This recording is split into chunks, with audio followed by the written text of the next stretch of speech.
إن الذين آمنوا وعملوا الصالحات سيجعل لهم الرحمن ودا. وقال تعالى في مقام آخر إن الذين آمنوا وعملوا الصالحات كانت لهم جنات الفردوس نزلا.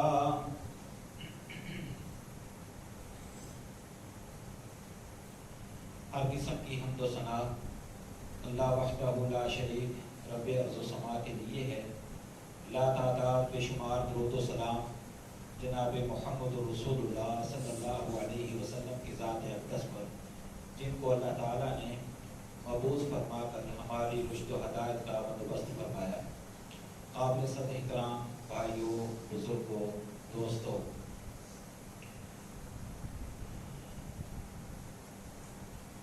دنیا اور آخرت کی کامیابی کے لیے اولین شرط ایمان ہے. تاریخ میں بے شمار ایسے لوگ آپ کو ملیں گے جو انتہائی شریف لوگ تھے، طبی طور پر شریف النفس، لوگوں کا درد رکھنے والے، لوگوں کی خیر خواہی کرنے والے، لیکن وہ جہنم کی آگ سے نہ بچ سکے، اس لیے کہ وہ ایمان کی دولت سے محروم تھے. اگر دنیا اور آخرت کی سرخروئی چاہتے ہیں تو اس کے لیے ایمان ضروری ہے. ایمان کیا ہے؟ ایمان کسے کہتے ہیں؟ اس کے متعلق بہت بڑے بڑے اختلافات ہوئے. ایک فرقہ ایسا تھا جو کہتا تھا کہ صرف زبان سے کلمہ پڑھ لینا، اللہ کی وحدانیت اور رسول کریم صلی اللہ علیہ وسلم کی رسالت کا اقرار کر لینا، یہ کافی ہے ایمان کے لیے. اس کو تاریخ میں کرامیہ کے نام سے یاد کیا جاتا ہے. ایک مرجیہ فرقہ تھا، اس کے آگے پھر دو گروہ تھے. ایک گروہ نے یہ کہا کہ نہیں، زبان کے ساتھ ساتھ اقرار باللسان و تصدیق بالقلب، دل کی تصدیق بھی ضروری ہے، اور اگر دل کی تصدیق بھی ہو جائے تو یہ کافی ہے، ایمان مکمل ہے. اور اسی مرجیہ فرقے کا جو دوسرا گروہ تھا، ان کا نظریہ یہ تھا کہ دل کی تصدیق کے ساتھ ایمان تو مکمل ہو جائے گا، لیکن اگر نیک عمل کر لیا جائے تو اس کا اجر ملے گا، نیک عمل نہ کر لیا جائے تو ایمان میں فرق نہیں آئے گا، ایمان میں کوئی فرق نہیں آئے گا. اور وہی اسی مرجیہ کی جدید شکل آج ہمارے جو احناف دوست ہیں وہ ہے. ان کا عقیدہ یہ ہے کہ زبان سے اقرار کر لیں، دل سے اس کی تصدیق کر لیں، یہ کافی ہے. عمل نہ بھی کیا یا عمل کا ایمان کے اوپر کوئی اثر نہیں ہے، اصل بات یہ ہے. اور ایک تیسرا گروہ تھا جس کو ہم اہل سنت کا گروہ کہتے ہیں، محدثین کا گروہ کہتے ہیں، علماء، بڑے بڑے امام. ان کا نظریہ یہ تھا، اور آج ہمارا بھی یہی عقیدہ ہے، کہ ایمان کے تین اجزاء ہیں. ایک زبان سے اقرار کرنا، دوسرا دل سے اس کی تصدیق کرنا، تیسرا اس کے تقاضوں کے مطابق عمل کرنا. جب تک عمل نہیں کریں گے تب تک ایمان مکمل نہیں ہوتا. اور ایمان کی حقیقت سامنے نہیں آتی. عمل کا ایمان کے اوپر اثر ہوتا ہے. ایمان ہم لے آئے، اس ایمان کو توانا کرنے کے لیے، اس ایمان کو مضبوط بنانے کے لیے، اس کی تازگی اور بالیدگی کے لیے، اس ایمان کی نشو و نما کے لیے عمل بہت ضروری ہے. عمل کے بغیر ایمان کا تصور ہی نہیں ہے. یہ محدثین کا عقیدہ ہے. اسی لیے آپ قرآن کا مطالعہ کر کے دیکھیں کہ قرآن مجید میں اللہ تعالیٰ نے جہاں بھی ایمان والوں کو انعامات دینے کی بات کی ہے، ایمان والوں کو بخشنے کی بات کی ہے، ایمان والوں کو عزت اور سرخروئی کی بات کی ہے، وہاں عمل صالح کی شرط لگائی ہے کہ عمل صالح اس کے ساتھ ہوگا تو پھر ایمان والے کامیاب ہیں. اگر عمل صالح نہیں تو پھر کامیابی نہیں ہے. یہاں ایک اور چھوٹی سی بحث 2-3 منٹوں کے اندر آپ کے گوش گزار کر دوں. بعض لوگ اسلام اور ایمان کے اندر فرق کرتے ہیں کہ اسلام اور چیز ہے، ایمان اور چیز ہے. حالانکہ اسلام اور ایمان، بلکہ اسلام، ایمان، دین، یہ ایک ہی چیز کے مختلف نام ہیں، الگ الگ چیزیں نہیں ہیں. بعض لوگ کہتے ہیں کہ ظاہری طور پر جو مسلمان ہوتے ہیں ان کو اسلام کہا جاتا ہے، اور جو دل سے اسلام قبول کرتے ہیں ان کو اس کو ایمان کہا جاتا ہے. یہ بات نہیں ہے، بلکہ اسلام ایمان ہے، ایمان اسلام ہے. اس کے بے شمار دلائل ہیں. میں آپ کو صرف ایک چھوٹی سی مثال دیتا ہوں. صحیح بخاری کے اندر حدیث ہے، سیدنا عبداللہ بن عمر رضی اللہ تعالی عنہ راوی ہیں اس حدیث کے، بیان کرتے ہیں بنی الاسلام علی 5 شہادت لا الہ الا اللہ وان محمد رسول اللہ واقام الصلاۃ وایتاء الزکاۃ والحج وصوم رمضان. یہ حدیث ارکان اسلام کی حدیث جس کو کہا جاتا ہے کہ ارکان اسلام کیا ہیں، اسلام کی تعریف کی کہ اسلام کسے کہتے ہیں.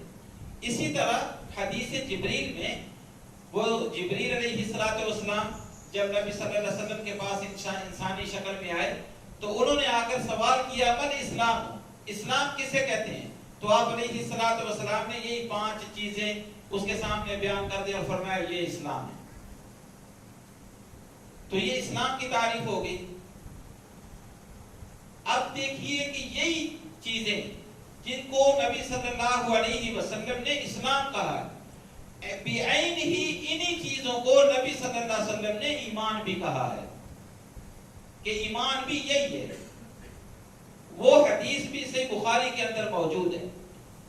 وفد عبد القیس آیا، بڑا مشہور حدیث ہے، بڑا مشہور وفد ہے تاریخ میں وفد عبد القیس کے نام سے.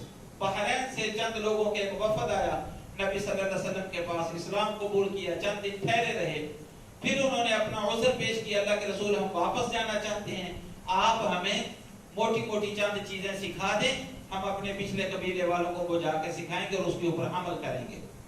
تو نبی صلی اللہ علیہ وسلم نے ان کو 4 چیزوں کا حکم دیا، 4 چیزوں سے منع کیا. 4 چیزوں کا جو حکم دیا ان میں سے آپ علیہ السلام نے فرمایا ان تؤمنوا باللہ، اللہ کے اوپر ایمان لے آؤ. ایمان تو وہ لا چکے تھے. پھر نبی صلی اللہ علیہ وسلم نے ان سے سوال کیا اتدرون ما الایمان، کیا تمہیں پتہ ہے کہ ایمان کسے کہتے ہیں؟ انہوں نے کہا اللہ و رسولہ اعلم. تو نبی صلی اللہ علیہ وسلم نے فرمایا الایمان ان تشہد ان لا الہ الا اللہ وان محمد رسول اللہ وتقیم الصلاۃ وتؤتی الزکاۃ وتعد الخمس من المغانم. یعنی وہی چیزیں جو اسلام کے اندر تھی ان کو نبی صلی اللہ علیہ وسلم نے ایمان کا نام دیا. اس لیے اسلام، ایمان، دین یہ ایک ہی چیز کے مختلف نام ہیں. اب ایمان عمل کے بغیر نامکمل ہے. ایمان مرکب ہے 3 چیزوں کا، اقرار باللسان وتصدیق بالجنان والعمل بالارکان. یہ 3 چیزیں ہیں تو ہم مومن ہیں، ہمارے اندر ایمان ہے. اگر ان میں سے کوئی چیز نہیں تو یاد رکھیے ایمان مکمل نہیں ہے. اس لیے ہم یہ جو سمجھتے ہیں کہ ہم نے کلمہ پڑھ لیا، ہم اہل توحید ہیں، توحید ہمارے اندر ہے، لہذا کوئی عمل نہ بھی کریں تو خیر ہے. یہ انتہائی خطرناک بات ہے. میں آپ کو ایک بہت سخت بات کہنے والا ہوں، معذرت پہلے کر لیتا ہوں اگر کسی کو میری بات بری لگے. آج آپ سروے کر کے دیکھ لیں، ہمارا اہل توحید کا یہ نظریہ بنتا جا رہا ہے، اور یہ انتہائی خطرناک نظریہ ہے کہ ہم اہل توحید ہیں، توحید ہمارے سینوں میں ہے، ہم مشرک نہیں ہیں، اور وہ گناہ جس کو اللہ کبھی بھی معاف نہیں کرے گا وہ تو شرک ہے. ان اللہ لا یغفر ان یشرک بہ ویغفر ما دون ذلک، باقی گناہ تو اللہ معاف کر دے گا، لہذا اللہ ہمیں معاف کر دے گا. مشرک ہم ہے نہیں اللہ کے فضل و کرم سے، باقی اعمال کی کمزوریاں ہو بھی گئی تو اللہ معاف کر دے گا. ایک ہے بشری تقاضوں کے تحت ایمان عمل کی کمزوری ہو جاتی ہے انسان سے، لیکن ایک یہ سوچ کے جان بوجھ کے کمزوریاں کرنا کہ ہم تو موحد ہیں، ہم مشرک نہیں ہیں، ہم تو سیدھے جنت میں جائیں گے، یہ عقیدہ اہل کتاب کا تھا، یہ عقیدہ یہودیوں کا تھا. قرآن مجید بھرا پڑا ان کے نظریات سے. انہوں نے کیا کہا تھا؟ لن تمسنا النار الا ایاما معدودات، کہ ہم تو اللہ کے پیارے ہیں. پہلی بات یہ ہے کہ ہم جہنم میں جائیں گے نہیں، دوسری بات یہ ہے کہ اگر گئے بھی تو چند دنوں میں اپنی سزا بھگت کے پھر جنت میں چلے جائیں گے. میرے بھائی یہ انتہائی خطرناک بات ہے کہ ہمارے سینوں میں اللہ کی توحید ہے. پہلی بات یہ ہے کہ اللہ ہمیں معاف کر دے گا، اگر کوئی کمی کوتاہی ہوئی تو سزا بھگت کے آخر توحید کی وجہ سے جنت میں چلے جائیں گے. یہ بہت خطرناک بات ہے، یہ نظریہ نہیں ہونا چاہیے. عمل صالح کی شرط لگائی اللہ رب العزت نے، ان الذین آمنوا وعملوا الصالحات، بے شک وہ لوگ جنہوں نے نیک جو ایمان لائے اور انہوں نے نیک اعمال کیے، سیجعل لهم الرحمن ودا، اللہ رب العزت کی محبت ان لوگوں کے لیے ہے جو لوگ ایمان کے ساتھ ساتھ نیک اعمال کرتے ہیں. اللہ کی محبت ایسے نہیں مل جاتی، اللہ کی محبت اعمال سے ملتی ہے. قرآن مجید میں اللہ رب العزت نے فرمایا قل ان کنتم تحبون اللہ فاتبعونی یحببکم اللہ، اے میرے پیغمبر آپ ان کو کہہ دے کہ اگر آپ اللہ سے محبت کرنا چاہتے ہیں تو آپ میری پیروی کیجئے. یہاں یہ آیت ہم بڑے زور شور سے اتباع سنت کے دلائل میں پیش کرتے ہیں. یہاں فاتبعونی سے مراد اتباع سنت کے ساتھ ساتھ نیک اعمال بھی ہیں کہ رسول اللہ صلی اللہ علیہ وسلم اللہ کے محبوب پیغمبر ہونے کے باوجود کبھی آپ نے اعمال میں سستی نہیں کی، کبھی آپ اعمال سے پیچھے نہیں ہٹے، بلکہ صحابہ کرام رضوان اللہ علیہم اجمعین یہ سوال کیا کرتے تھے اللہ کے رسول آپ کی حیثیت تو یہ ہے کہ قد غفر اللہ لک ما تقدم من ذنبک وما تأخر، کہ آپ کے اگلے پچھلے گناہ لغزشیں کوتاہیاں غلطیاں سب معاف ہو گئیں، پھر آپ اتنی جد و جہد کیوں کرتے ہیں؟ آپ اللہ کے سامنے اتنی دیر تک کیوں کھڑے رہتے ہیں؟ صحابہ کرام تو یہ سوال اٹھاتے تھے. اگر عمل کے بغیر ایمان کی کوئی حیثیت ہوتی تو رسول کریم صلی اللہ علیہ وسلم کبھی اپنے آپ کو اتنی مشقت میں نہ ڈالتے، بلکہ رسول کریم صلی اللہ علیہ وسلم ایک رات کا ٹائم تھا، رات کو آپ اپنی تہجد کے لیے رات کی عبادت کے لیے اٹھے اور آپ علیہ السلام نے فرمایا کہ آج کی رات اللہ نے بہت زیادہ فتنے نازل کی ہیں اور آج کی رات اللہ نے بہت زیادہ رحمتیں بھی نازل کی ہیں. کون ہے جو اس وقت سوئے ہوئے لوگ ہیں ان کو جا کر جگائے اور ان کو بتائے کہ اٹھو، یہ سونے کا ٹائم نہیں ہے بلکہ کچھ کر لو اور اپنے مالک کو راضی کر لو. رات کے وقت رسول کریم صلی اللہ علیہ وسلم نے یہ فرمایا. اور آپ علیہ السلام اکثر طور پر صحابہ کرام کو عمل کی تلقین کیا کرتے کہ نیک اعمال کر لو، یہ اعمال تمہارے کام آئیں گے، نیک اعمال کر لو. حتیٰ کہ اپنی بیٹی فاطمہ کو آپ علیہ السلام نے کہا کہ ٹھیک ہے تو نے کلمہ پڑھ لیا، تو مسلمان ہو گئی، تو محمد کی بیٹی ہے، لیکن کل قیامت کے دن تیرے اعمال تیرے کام آئیں گے، میری بیٹی ہونا تیرے کام نہیں آئے گا۔ اس لیے اللہ رب العزت نے یہ شرط لگائی ہے کہ اللہ کی محبت چاہتے ہیں تو نیک اعمال ایمان کے ساتھ ساتھ کرنے پڑیں گے، اور اللہ رب العزت کی جس کو محبت مل جائے وہ بندہ دنیا کے اندر کبھی ناکام نہیں ہو سکتا۔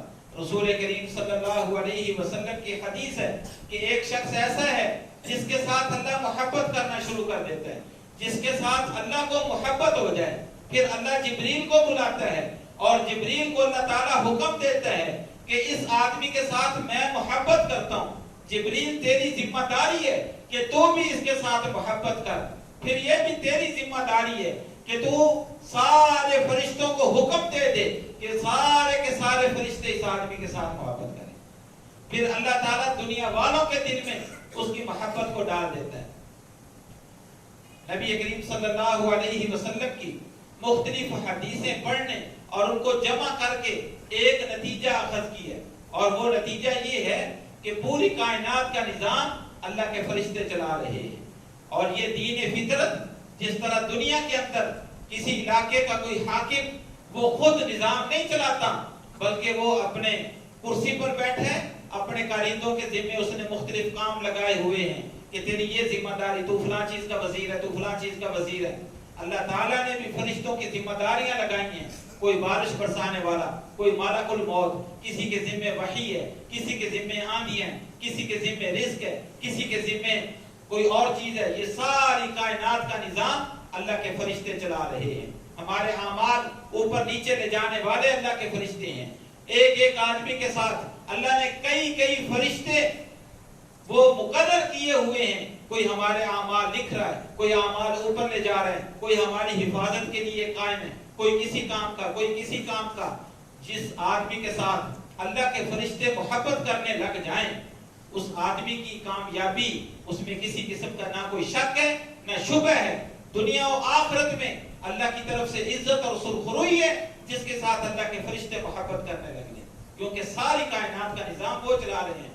جس کے ساتھ ان کو محبت ہے وہ اس کا کام الٹا نہیں ہونے دیں گے، اس کے سارے کام سیدھے ہوتے جائیں گے۔ اور دوسری آیت اس میں بھی اللہ رب العزت نے نیک اعمال کی شرط لگائی۔ اللہ رب العزت نے فرمایا ان الذين آمنوا وعملوا الصالحات كانت لهم جنات الفردوس نزلا، کہ بے شک وہ لوگ جو ایمان لائے اور انہوں نے نیک اعمال کیے، اللہ رب العزت نے جنت الفردوس میں ان کی مہمانیاں تیار کر رکھی ہیں، جنت الفردوس میں۔ اور جنت الفردوس جنت کا اعلیٰ مقام ہے، جنت کا اعلیٰ مقام ہے۔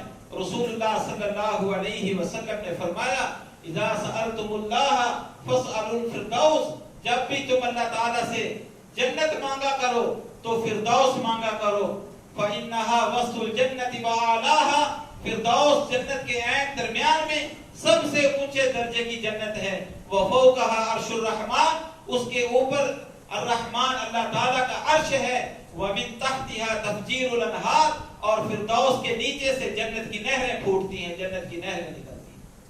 ایک اور حدیث میں رسول اللہ صلی اللہ علیہ وسلم نے فرمایا ان فی الجنت 100 درجات، کہ جنت کے اندر 100 درجے ہیں، وبین کل درجتین کما بین السماء والارض، جنت کے ہر درجے کا فاصلہ اتنا ہے جتنا زمین و آسمان کے درمیان فاصلہ ہے، وَأَعْلَاهَا الْفِرْدَوْسِ وَمِنْهَا تُفَجِّرُ الْأَنْهَارُ، سب سے اعلیٰ درجہ جنت الفردوس ہے، اور اس کے نیچے سے جنت کی نہریں پھوٹتی ہیں، جنت کی نہریں بہتی ہیں۔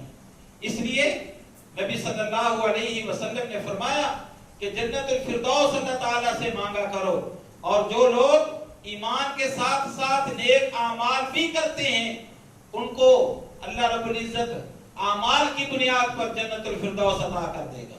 قرآن مجید میں اللہ نے فرمایا کہ ان الذين آمنوا وعملوا الصالحات كانت لهم جنات الفردوس نزلا، جنت الفردوس میں اللہ تعالیٰ نے ان کے لیے مہمانیاں تیار کر رکھی ہیں جو لوگ ایمان کے ساتھ نیک اعمال بھی بجا لاتے ہیں۔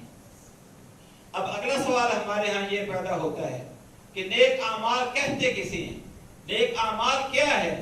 دیکھیے بھائی، نیک اعمال جو ہم کرتے ہیں اللہ کا تقرب حاصل کرنے کے لیے، ہر وہ عمل، ہر وہ قول، ہر وہ فعل جو ہم اللہ کی رضا کے لیے، اللہ کی خوشنودی حاصل کرنے کے لیے، اللہ کا قرب حاصل کرنے کے لیے دنیا میں کرتے ہیں، وہ نیک عمل ہے.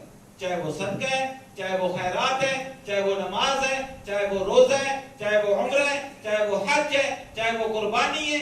کوئی بھی عمل جو اللہ کی رضا کے لیے کیا جائے وہ نیک اعمال ہے. رسول اللہ صلی اللہ علیہ وسلم نے فرمایا کسی بھی نیک عمل کو حقیر نہ سمجھو، کسی بھی نیک عمل کو حقیر نہ سمجھو. چھوٹے سے چھوٹا عمل سمجھ کے ہم ترک کر دیتے کہ لو اس کی کیا حیثیت ہے. نبی علیہ الصلوۃ والسلام نے فرمایا اگر آپ اپنے کسی مسلمان بھائی کو مسکرا کے ملتے ہیں، ملتے وقت اچھے اخلاق کا مظاہرہ کرتے ہیں، یہ بھی نیک عمل ہے، اس کی بھی اللہ کے ہاں قیمت ہے، یہ بھی میزان الحسنات میں لکھا جائے گا اور تولا جائے گا، اس کے بھی آپ کو درجات ملیں گے. لہذا کسی بھی چیز کو لا تحقرن من المعروف شیئا، کسی بھی چھوٹی چیز کو چھوٹا سمجھ کے ترک نہیں کر دینا چاہیے. سیدنا عبداللہ بن عباس رضی اللہ تعالی عنہ وہ فرمایا کرتے تھے کسی نیک عمل کو چھوٹا سمجھ کے ترک نہیں کرنا چاہیے، کسی برے عمل کو چھوٹا سمجھ کے کر نہیں لینا چاہیے کہ اس کی کیا بات ہے، خیر ہے. اس لیے کہ چھوٹے چھوٹے کنکر مل کے پہاڑ بن جاتے ہیں. چھوٹے جن کو ہم صغیرہ گناہ کہتے ہیں، یہ صغیرہ گناہ مل مل کے کبائر بن جاتے ہیں، پہاڑ بن جاتے ہیں. تو ہر وہ کام جو اللہ کی رضا اور خوشنودی کے لیے کیا جائے وہ نیک عمل ہے. اب اگلا سوال یہ ہے کہ ہر کام اللہ کی رضا اور خوشنودی کے لیے بندہ نیت کر لے، کیا وہ نیک عمل تصور ہوگا؟ اس کے لیے پھر آگے شرائط ہے. اس میں پہلی شرط ایمان ہے. ایمان کے بغیر کوئی اچھا کام وہ نیک عمل نہیں کہلائے گا، وہ عمل صالح نہیں کہلائے گا. خیر تو ہے، لوگوں نے اس سے فائدہ اٹھایا، جو کرنے والا ہے دنیا میں اللہ تعالیٰ اس کو اس کا بدلہ دے دے گا، لیکن آخرت میں اس کا کوئی حصہ نہیں ہوگا. جس نے بھی نیک عمل کیا ایمان کے بغیر، میں جیسے خطبے کے شروع میں آپ کو کہا بے شمار لوگ آپ کو تاریخ میں ایسے ملیں گے. آج بھی تاریخ کی بات چھوڑو، آج بھی کتنے ہندو آپ کو ایسے ملیں گے، ہندو جو بہت زیادہ غریبوں کا خیال کرتے ہیں، صدقہ و خیرات دیتے ہیں، لوگوں کو کھانا کھلاتے ہیں اور غریب لوگوں کی ضروریات کو پورا کرتے ہیں اور دکھلاوا بھی نہیں کرتے. کئی ہندوؤں کو میں جانتا ہوں، وہاں سعودیہ میں بے شمار ہندو بستے ہیں، مزدوری کے لیے آتے ہیں، کوئی بڑے بڑے کاروباری ہیں، تو وہ رمضان میں افطاریاں کرواتے ہیں اور ویسے بھی غریبوں کا وہ کھانا کھلاتے رہتے ہیں، مالی امداد کرتے رہتے ہیں، اچھے کاموں میں تعاون کرتے ہیں. لیکن وہ ہندو ہیں، ان کے یہ کام اللہ کے ہاں قابل قبول نہیں ہے. دنیا میں تو ان کو کوئی نہ کوئی وہ بلے بلے واہ واہ ہو جاتی ہے، لیکن آخرت میں ان کا کوئی حصہ نہیں ہے. اسی طرح یہ اہل کتاب یورپ میں، امریکہ، برطانیہ میں بے شمار لوگ ایسے ملیں گے جو خیراتی کام کرتے ہیں، لیکن وہ چونکہ مسلمان نہیں ہیں، ایمان سے دور ہیں، اس لیے ان کا کوئی عمل اللہ کے ہاں قابل قبول نہیں ہے. یاد رکھیے نیک عمل کے لیے ایمان اولین شرط ہے، اور ایمان اس کی پھر آگے بہت لمبی تفصیل ہے. جیسے ہم مومن ہیں، مسلمان ہیں، کلمہ بھی پڑھ لیا، شرک بھی کرتے ہیں، کلمہ بھی پڑھتے ہیں، غیر اللہ کے پاس بھی جاتے ہیں، کلمہ بھی پڑھتے ہیں، ایمان کے منافی باتیں بھی کرتے ہیں. ایمان خالص ہو پھر نیک عمل اللہ کے ہاں قابل قبول ہوگا. اور دوسری شرط اخلاص. اخلاص جب تک نہیں ہے، اللہ کی رضا کے لیے کام نہیں کیا، اپنے کسی ذاتی مقصد کے لیے آپ نے نیک کام کیا، ذاتی مقصد کے لیے آپ نے کسی کو خیرات دی، شہرت کے لیے اور لوگوں کے ہاں نیک بننے کے لیے آپ نے نمازیں پڑھنی شروع کر دی، جہاد کیا، لوگوں کے ہاں بڑا سخی اور فیاض بنا، یہ اللہ کے ہاں قابل قبول نہیں ہے. اللہ کے ہاں قابل قبول وہی ہے جو صرف اللہ کی رضا کے لیے دیا جائے گا. وہ 7 آدمی جن کو اللہ رب العزت قیامت کے دن اپنا سایہ نصیب کرے گا، نبی صلی اللہ علیہ وسلم نے فرمایا 7 یظلهم اللہ فی ظلہ یوم لا ظل الا ظلہ. 7 قسم کے لوگ جب قیامت کے دن کسی قسم کا کوئی سایہ نہیں ہوگا اللہ تعالیٰ ان کو اپنا سایہ نصیب کرے گا. ان میں سے ایک آدمی یہ وہ تھا کہ وَتَصَدَّقَ بِصَدَقَةٍ لَا يَعْلَمُ شِمَالُهُ مَا تُنْفِقُ يَمِينُهُ. اس نے ایسا صدقہ کیا کہ اس کے بائیں ہاتھ کو پتہ نہیں چلا کہ دائیں ہاتھ نے کتنا اللہ کے راستے میں دے دیا. اخلاص ہے تو وہ عمل اللہ کے ہاں قابل قبول ہے. اور تیسری شرط عمل صالح کے لیے جو بھی آپ نیک عمل کریں وہ اللہ کے رسول صلی اللہ علیہ وسلم کی سنت کے مطابق ہوگا تو وہ قابل قبول ہے. سنت کی مہر اس کے اوپر نہیں لگی, رسول اللہ صلی اللہ علیہ وسلم کے طریقے کے مطابق نہیں ہے, وہ عمل آپ کے ہاں اللہ کے ہاں قابل قبول نہیں ہے. وہ بڑی مشہور حدیث ہے, آپ لوگوں نے ہزاروں مرتبہ علماء سے سنی ہوگی, مسیء الصلاۃ والی, کہ ایک آدمی آیا, اس نے نماز پڑھی, آ کے سلام کیا, رسول اللہ صلی اللہ علیہ وسلم نے فرمایا علیکم السلام ورحمۃ اللہ وبرکاتہ, ارجع فصلی فإنک لم تصلی, جا تو دوبارہ نماز پڑھ, تو نے نماز پڑھی ہی نہیں. حالانکہ وہ تو پڑھ کے آیا تھا, اس کی پڑھی نہ پڑھی ایک جیسی ہوگی. 3 دفعہ وہ آیا, تینوں دفعہ نبی صلی اللہ علیہ وسلم نے جواب دے دیا. آخر کار وہ آ کے کہتا ہے اللہ کے رسول میں تو ایسے ہی پڑھ سکتا ہوں, اسی میں کوئی کمی ہے تو آپ مجھے سکھا دیں. نبی صلی اللہ علیہ وسلم نے اپنے پاس بٹھایا, اس کو پوری نماز سکھائی. جو آج کل ہمارا نظریہ ہے کہ بس یہ پڑھنی چاہیے, جیسی مرضی پڑھ لیں, اللہ قبول کرنے والا ہے, نیت صاف ہونی چاہیے بس. کیا اس شخص کی نیت میں فجور تھا؟ وہ اللہ کے رسول کا صحابی تھا, صحابی کے ایمان میں شک نہیں ہے, اس کی نیت میں شک نہیں ہے. مسجد نبوی میں پڑھ رہا تھا, رسول اللہ کی موجودگی میں پڑھ رہا تھا, اس کے باوجود اللہ کے رسول نے اس کی نماز کو قبول نہیں کیا, اس لیے کہ نیا نیا مسلمان ہوا تھا, دیہاتی آدمی تھا, طریقہ نہیں آتا تھا, جیسے پڑھتے دیکھی ایسے اپنی پڑھنی شروع کر دی, رسول اللہ سے آ کر سیکھی, پھر نماز قبول کی. حضرت حذیفہ بن یمان رضی اللہ تعالی عنہ کوفے کی مسجد میں بیٹھے تھے, ایک آدمی نے نماز پڑھی, نماز پڑھ کے جانے لگا. سیدنا حذیفہ بن یمان رضی اللہ تعالی عنہ انہوں نے بلا لیا, او بھائی یہ جو ابھی نماز پڑھی ہے کب سے ایسی نماز پڑھ رہے ہو؟ اس نے کہا میں تو 40 سال ہو گئے مسلمان ہوا ہوں, 40 سال سے ایسی نمازیں پڑھ رہا ہوں. سیدنا حذیفہ بن یمان رضی اللہ تعالی عنہ نے کہا اللہ کی قسم تیری 40 سالوں کی نمازیں ضائع ہو گئی, اس لیے کہ اللہ کے رسول کے طریقے کے خلاف ہے. ایک عام سی چھوٹی سی حدیث آپ کو سناتا ہوں. سیدنا براء بن عازب رضی اللہ تعالی عنہ کو نبی صلی اللہ علیہ وسلم نے اپنے پاس بٹھا دیا. آپ نے فرمایا براء میں تجھے ایک دعا سکھاتا ہوں, اس طرح کر, رات کو سوتے وقت وضو کر لیا کر, اپنی دائیں کروٹ پر لیٹ جایا کر, پھر یہ دعا پڑھا کر, یہ دعا پڑھ کے تو سو جائے گا. اگر اس رات تیری موت واقع ہو گئی, تیری موت ایمان کے اوپر ہوگی, اسلام کے اوپر تیری موت آئے گی. اللہ کے رسول پھر سکھا دیں, آپ علیہ الصلوۃ والسلام نے یہ دعا سکھائی, اللہم انی اسلمت نفسی الیک ووجہت وجہی الیک وفوضت امری الیک والجأت ظہری الیک لا ملجا ولا منجا الا الیک اللہم انی آمنت بکتابک الذی ارسلت ونبیک الذی اللہم انی آمنت بکتابک الذی انزلت ونبیک الذی ارسلت. اب شوق تھا براء بن عازب رضی اللہ تعالی عنہ کا, عرض کیا اللہ کے رسول میں ایک دفعہ دہرا دیتا ہوں, کوئی غلطی کمی کوتاہی ہوگی تو آپ میری تصحیح کر دینا تاکہ مجھے یاد ہو جائے. آپ نے فرمایا اچھا پڑھ. سیدنا براء بن عازب رضی اللہ تعالی عنہ نے دعا پڑھی. اب آخر پہ نبی صلی اللہ علیہ وسلم نے الفاظ بولے تھے وَنَبِيِّكَ الَّذِي أَرْسَلْتَ. سیدنا براء بن عازب سے غلطی ہو گئی, انہوں نے اس طرح پڑھا وَرَسُولِكَ الَّذِي أَرْسَلْتَ.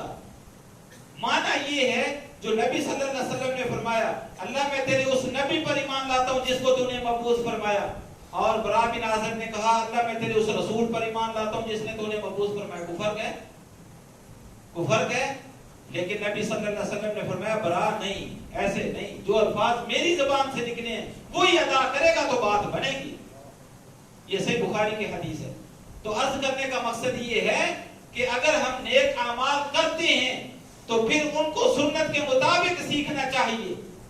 نبی صلی اللہ علیہ وسلم نے صحابہ کرام کو نماز سکھائی, 2 دن مسلسل جبریل علیہ السلام آتے رہے, نبی صلی اللہ علیہ وسلم کو 5 نمازیں 2 دن مسلسل پڑھائیں. پھر نبی صلی اللہ علیہ وسلم منبر پر کھڑے ہو کے صحابہ کرام کو نماز سکھاتے تھے. اگر یہ اتنا معمولی مسئلہ ہوتا تو رسول اللہ صلی اللہ علیہ وسلم اتنی پیش بندی نہ کرتے اور اتنی باریک بینی سے لوگوں کو نہ سمجھاتے. یہ 3 شرائط ہے نیک اعمال کی. اب اگلی بات یہ ہے اور آخری بات کہ ہم ان تینوں شرائط کے مطابق عمل صالح کر لیں. اب عمل صالح کی حفاظت کرنا بھی ہماری ذمہ داری ہے. یاد رکھیے کہ نیک اعمال کرنا کوئی اتنی بڑی بات نہیں ہے.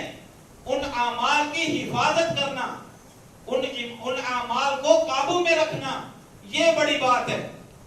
امام بخاری رحمۃ اللہ علیہ نے اپنی صحیح بخاری کے اندر ایک مستقل باب باندھا ہے، اور وہ باب کیا ہے کہ باب خوف المؤمن ان يحبط عمله وهو لا يشعر، کہ کسی مومن کے اعمال ضائع ہو جائیں. ہر مومن اس بات سے ڈرتا رہے کہ کہیں میرے اعمال ضائع نہ ہو جائے اور مجھے پتہ ہی نہ چلے.